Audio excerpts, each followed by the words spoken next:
Hello，歡迎收睇金金貓模型。今集嘅模型比拼系列，中意裝甲騎兵嘅朋友一定會中意。位於畫面左手邊嘅裝甲騎兵，而家被稱為神物㗎啦，就係 Bandai 喺2008年推出，有 fans 稱佢為 MG 級數，比例為1:20嘅裝甲騎兵啊。而右手邊就係啱啱過咗嘅2024年年尾推出嘅1:24比例裝甲騎兵啊。推出嘅玩具廠商就係 Wave 啦。今次我又要多謝我嘅朋友歐先生免費嗱，今次就唔係生積超過10年啦，係借出自己掃咗好超過10年嘅 Bandai 版裝甲騎兵啊。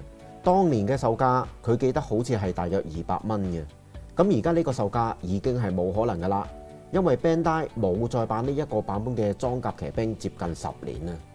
咁而 Wave 版佢專登呢喺聖誕節前呢就走去買嘅，咁售價大家都知噶啦，係665蚊。喺呢度要再一次多謝佢嘅無私奉獻啊！除咗可以俾我拍攝一集比拼系列之外呢，咁亦都令我感受得到究竟佢有幾中意裝甲騎兵。其實我朋友借出嘅 Bandai 版裝甲騎兵之前係冇做任何嘅滲線或者燒光嘅，水口就用咗筆刀去整走。嗱，不過就咁樣睇，就算乜嘢都唔做，完成度都係非常之高噶啦。由於今集係模型比拼系列啦，咁我會將全部零件拆落嚟，再上墨線嘅。滲好線同埋磨件燒光嘅效果就係咁嘅樣噶啦。咁我會喺後續嘅片段分享一下 Bandai 同埋 Wave 版本嘅裝甲騎兵喺組裝上面有啲乜嘢分別，同埋要注意嘅地方，特別係 Wave 版。呢一盒 Wave 版本嘅裝甲騎兵，其實喺2024年嘅年頭已經係出咗一個眼鏡狗嘅版本噶啦。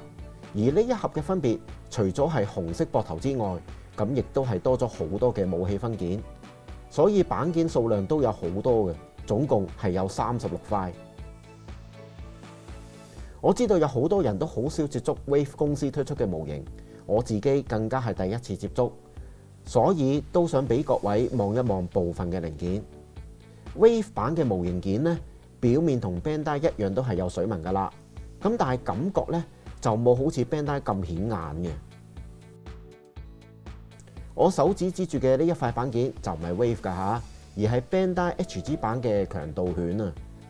咁啊順手比較一下啦，好明顯兩者嘅顏色係唔同嘅。呢盒 HG 又係我朋友噶。瘋狂啊！真係，其實一啲比較細嘅板件係可以組合成一塊生產嘅。咁我唔知道係咪 Wave 嘅生產技術問題啦，定係另外嘅原因。不過感覺上呢都幾多分件嘅。呢一張就係水貼啦，以免佢會好似 Bandai 一樣咁易爛，我會影晒呢先至上水貼嘅。之後就將啲硬照放上 IG 或者 Facebook。究竟呢個版本同 Bandai 嘅1:20裝甲騎兵有啲乜嘢唔同呢？即刻同大家解答。先比較一下兩者嘅高度同埋正面、側面、背脊。裝甲騎兵嘅背包都會因為武器嘅改變而有差別嘅。呢兩個版本都會出現呢一個情況。兩個版本嘅頭部安裝都幾特別嘅。就唔係咁樣插落去，而係先將頭部打橫插落嚟，跟住扭翻去正面就係啦。其實我就唔係太想試可動嘅，不過我知道機會難得，咁都試一試俾大家睇啦。Bandai 版嘅頭部係唔可以360度旋轉嘅，眼仔就唔會好似近年推出嘅 HG 版一樣咁容易跌落嚟嘅。如果唔能夠喺條坑上面好順咁樣行呢，呢個裝甲騎兵就係失敗噶啦。至於 Wave 版嘅頭部可以360度旋轉嘅，動畫裏面有冇出現呢個頭部轉動嘅場面呢？眼仔嘅旋轉同埋行走都冇問題。Wave 版嘅眼罩黑線嘅細節係比 Bandai 版更加多嘅。咁唔知道身為 fans 嘅你又中唔中意啦？先俾大家睇一睇兩個版本嘅頭部分件。我左手邊就係 Bandai 版嘅眼部鏡頭，而右手就係 Wave 版。Wave 版嘅最大問題係冇提供眼部貼紙俾玩家嘅。當然用筆塗或者噴塗就可以將問題解決啦。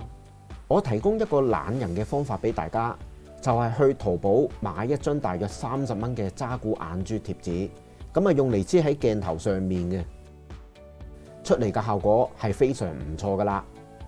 呢一張貼紙，除非你成日砌渣古系列嘅模型，唔係嘅話係夠晒用嘅。Wave 版裝甲騎兵嘅頭部由19件分件組成，都係非常簡單嘅組裝。頭先提及嘅眼部貼紙，大家真係要選擇取捨啦。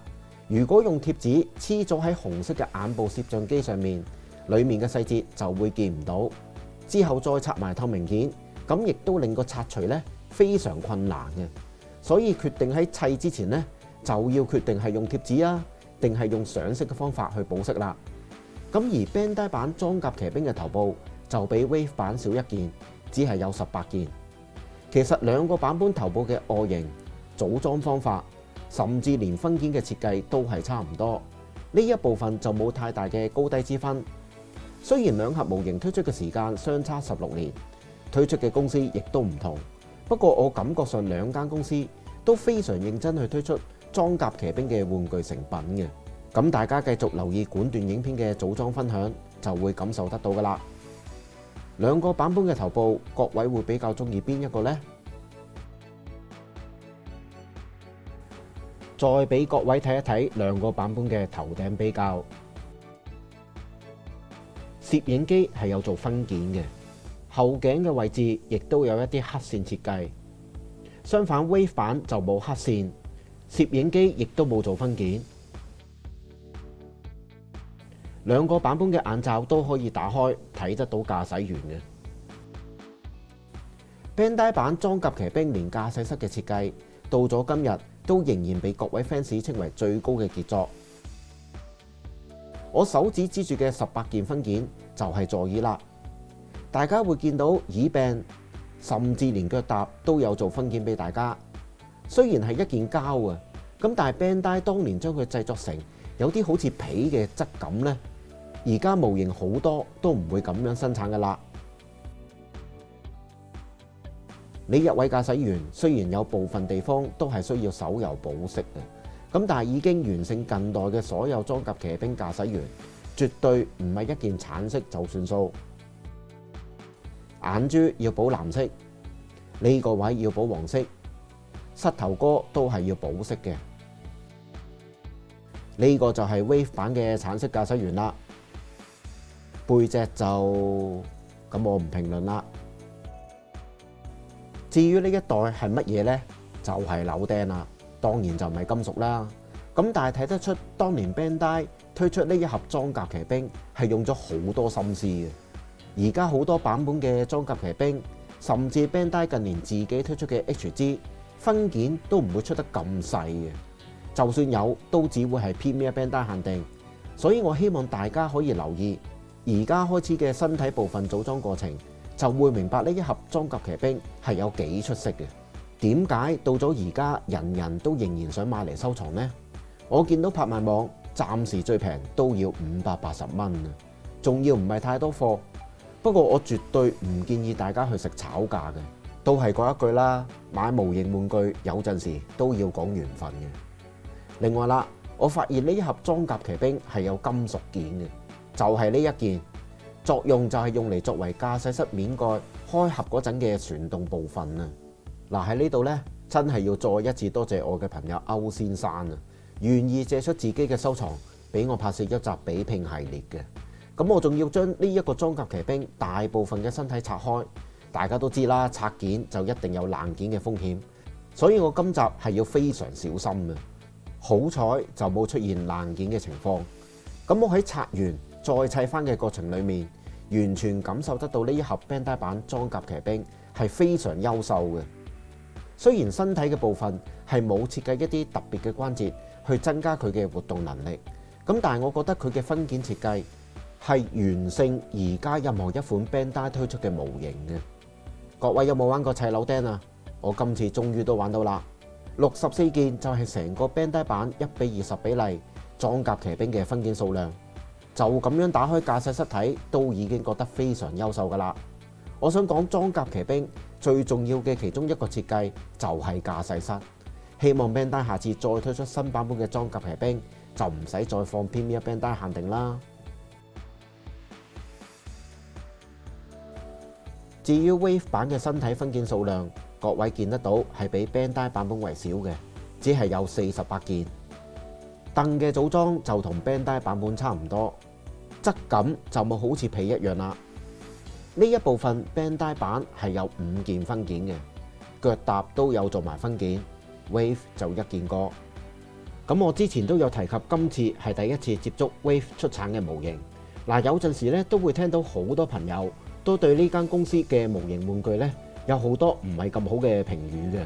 咁例如件同件之間嘅組合會出現高低差，甚至會出現需要自行為零件加工嘅情況，例如開窿等等啦。嗱，咁我喺砌嘅過程中咧，加工就唔使，滲線嘅過程、水口嘅打磨都差唔多。咁但係我感覺上咧，呢個 Wave 版裝甲騎兵有好多件同件之間嘅組合，唔似得 Bandai 咁樣咁 fit 啊！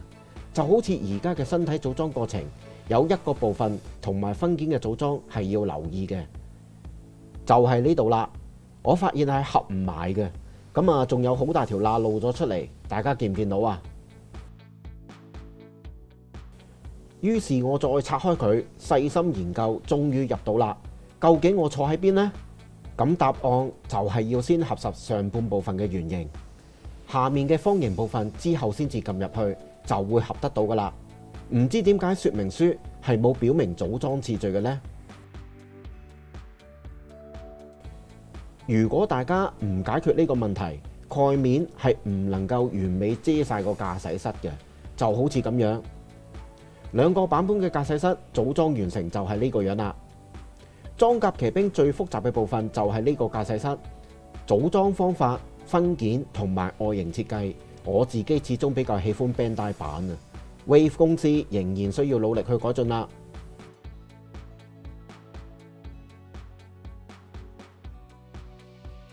Bandai 版同埋 Wave 版嘅身體轉動完全冇問題。感覺上 Bandai 版咧係實淨啲嘅。嗱，由於 Wave 版有特別武器，身體兩邊會多咗4個插窿。接住落嚟就係手部嘅比較啦。今次試一試 Wave 版先。基本上近代模型嘅手部可動能力都包括嘅。嗱，不過手臂就唔能夠緊貼身體啦，大約嚟到呢度。咁亦都設計咗一個特別嘅關節嚟增加手部嘅可動啦。咁啊有啲似 HG 版嘅裝甲騎兵嘅，差唔多可以成個拉出嚟，咁但係又唔會甩。手臂向前伸出亦都可以。至於 Bandai 版裝甲騎兵，始終係08年嘅產物啦，可動方面就比起 Wave 版差一啲啦，冇特別嘅關節增加可動。但係例如手臂嘅旋轉、揸拳、向橫舉起同埋手臂嘅伸出都同 Wave 版差唔多。呢啲就係兩個版本嘅手部分件。Bandai 版嘅手掌係採用一體成型，相比起近代高達 MG 模型嘅一體成型手掌更為硬淨嘅。首先砌手掌嘅部分非常容易砌，絕對冇任何難度。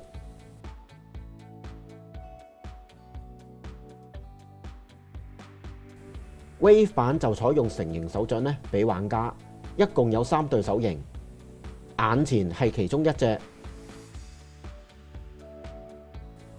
組裝最特別之處就係拳頭連接手部嘅裝位係有得俾玩家選擇嘅，包括 K 同埋 L 版件，分別就係材質上嘅唔同。嗱，可能有朋友睇咗咁耐，會有一個疑問。點解我要將朋友嘅 Bandai 版裝甲騎兵拆開，再進行滲線呢？而唔係直接喺塑組好嘅模型表面滲線呢？嗱，我建議大家如果要為模型進行滲線嘅工序呢，最好就係喺組裝前喺打磨完水口嘅分件狀態之下進行嘅，因為填工嘅滲線液聽聞係有少量嘅侵蝕性嘅，特別係件同件之間嘅縫位。如果滲線液經縫入咗件嘅內部，積得太多係會喺內部開始向外裂嘅。嗱，另外啦，由於件同件之間嘅組裝始終會存在住少量嘅張力或者拉力，爆件嘅機率亦都會增加。我嘅 F90E Type 大型雷達就係最佳例子啦。所以我勸大家真係唔好搏，真係唔好彩爛咗，就算有錢都未必可以買得到用嚟賠俾人嘅。Bandai 版裝甲騎兵係接近絕版，而 Wave 版都唔係成日有貨嘅。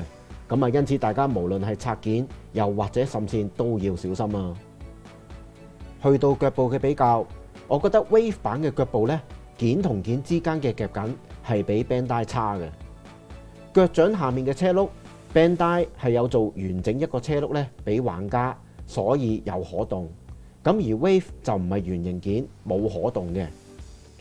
嗱，向大家講聲唔好意思嚇，Bandai 版嘅降下狀態，咁我跟照說明書嘅方法呢都係變唔到，咁我就唔想夾硬嚟嘅，因為真係會有爛嘅風險，所以我放棄變俾大家睇啦。Wave 版嘅變形就顯得非常簡單，一兩個步驟就搞掂。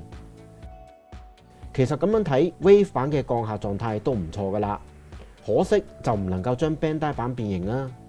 希望大家可以體諒一下。接住落嚟就係長達接近4分鐘腳部同埋腰部嘅組裝俾大家睇啦。呢兩個部分嘅可動雖然我係有拍攝，咁但係真係唔想呢再花太多時間去剪輯俾大家睇嘅，因為真係差唔多。反而我想分享一下砌呢兩個裝甲騎兵嘅感受啊。Bandai 版始終都係比較啱初學，又或者少時間去砌模型嘅朋友，起碼跟照說明書嘅指示去砌就一定冇問題。反而 Wave 睇嚟仍然需要再多一啲時間去增加生產分件嘅技術。今次嘅比較，我覺得 Bandai 呢一個玩具界巨頭真係值得佢囂嘅。喺組裝嘅過程裡面，佢嘅分件夾緊係唔會令到我手指唔舒服嘅。相反 Wave 有陣時組裝部分係需要我使用失傳咗30幾年嘅大力金剛指，係相當辛苦。另外啦，有陣時件同件之間嘅夾緊係會露罅嘅，特別係 Wave 版嘅腳部，我係花咗好多時間去盡力修正嘅。雖然就未至於影響活動嘅能力，不過始終喺外觀上大家會發現得到。當然我唔排除可能係內部嘅零件位呢放得唔啱，甚至係我砌錯都唔奇。咁但係 Bandai 喺模型嘅組裝上就冇出現我啱啱講嘅情況。至於售價方面，如果 Bandai 今年願意再版呢一個1:20裝甲騎兵，應該係300蚊內呢就有交收。當然你有錢願意食炒價，我係唔會阻止大家嘅。呢一盒模型現時喺拍賣網嘅價錢應該至少係要600蚊嘅。至於 Wave 要差唔多去到700蚊嘅售價，最初我嘅朋友包括我都唔係太捨得買嘅。雖然有我頭先提及嘅缺點，但係整體嚟講都係一個合格有餘嘅裝甲騎兵模型，外形唔差，可動能力甚至係超越1:20 Bandai 版嘅裝甲騎兵嘅。嗱，我之前有玩過 HG 嘅眼鏡狗，3個模型之間作出一個比較，可動方面絕對係 HG 版勝出嘅。嗱，大家如果想知道 HG 版嘅組裝過程同埋可動能力嘅介紹，歡迎重溫呢兩段分為上下集嘅影片嘅，連結就喺畫面嘅右上角。其實我嘅朋友係有提供 Bandai HG 版強度犬俾我嘅，咁亦都砌好咗噶啦。最初我係計劃將 Bandai 推出嘅2個版本裝甲騎兵作出一個比較嘅，而唔係同 Wave 版比較。嗱，喺呢度呢，再講少少。今集完咗之後，我應該仲會製作一集有關裝甲騎兵嘅分享嘅。嚟到腰部嘅比較，分件數量就差唔多。希望大家唔好覺得我長氣下。今集能夠有得出呢，真係要多謝我嘅朋友，因為玩具呢啲嘢唔係人人都願意借俾人玩嘅。嗱，有一句說話我都好想同各位師兄講，呢幾年我係充分體驗嘅，就係信任係要好長時間去建立嘅。咁但係只要一牽涉到金錢，又或者一句說話或者行為，就算你有幾多年嘅良好關係，雙方嘅信任都會一下子就會瓦解噶啦。希望我呢句說話大家會引以為鑑。嗱，咁我就冇任何金錢糾紛㗎吓。不過作為一個有正常社交嘅男人，我勸大家講嘢嗰陣呢，真係要保持謙卑 ，stay humble 啊，就唔好因為自己係乜嘢長輩就去欺壓自己啲後輩。嗱，呢啲行為山水有相逢嘅啫。無論你係作為父親，又或者一啲輩分比較高嘅朋友，就快農曆新年拜年亦都會多。停一停，諗一諗，究竟自己憑啲乜嘢去令到人信服同埋尊重自己呢？兩個版本嘅腰部組裝就嚟到呢度啦。最後就嚟到武器嘅分享。Bandai 版呢一支機關槍可以兩用，換咗槍頭就可以變成重機槍。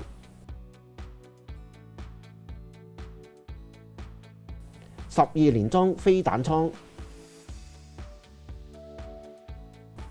嗱，呢一個我唔肯定係咪咁樣讀，叫苗光啊。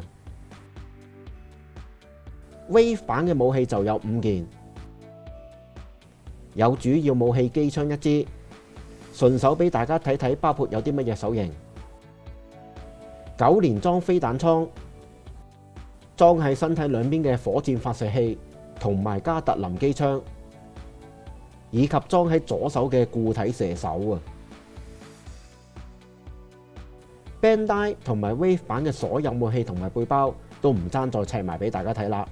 唔知道收睇影片中嘅師兄，除咗係 fans 之外，有冇朋友係喺90年代出世嘅呢？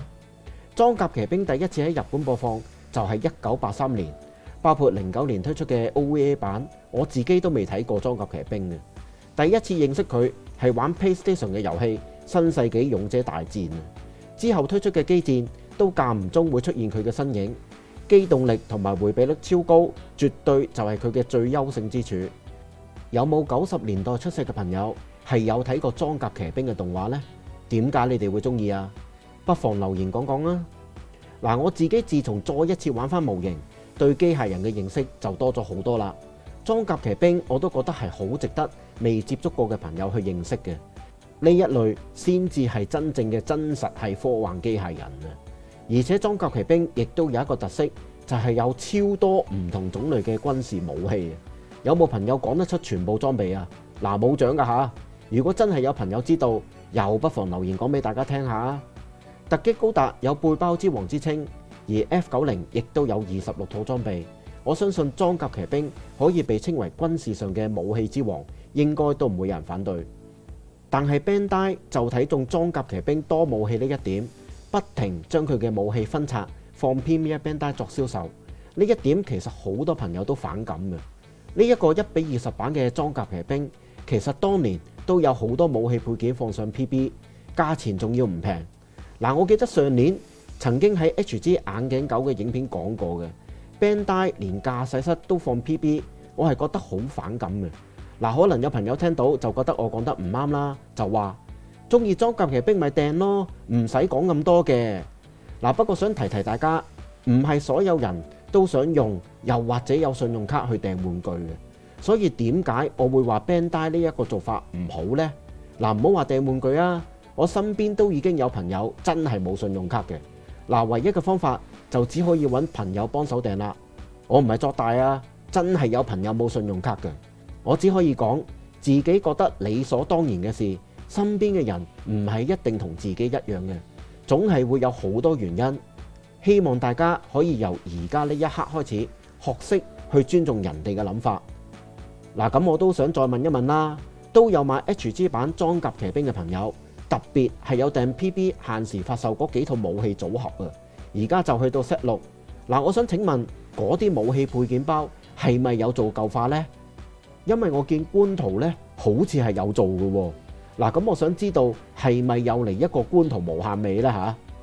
如果有朋友都有訂其中幾套武器嘅，真係留言講講啦，唔該晒。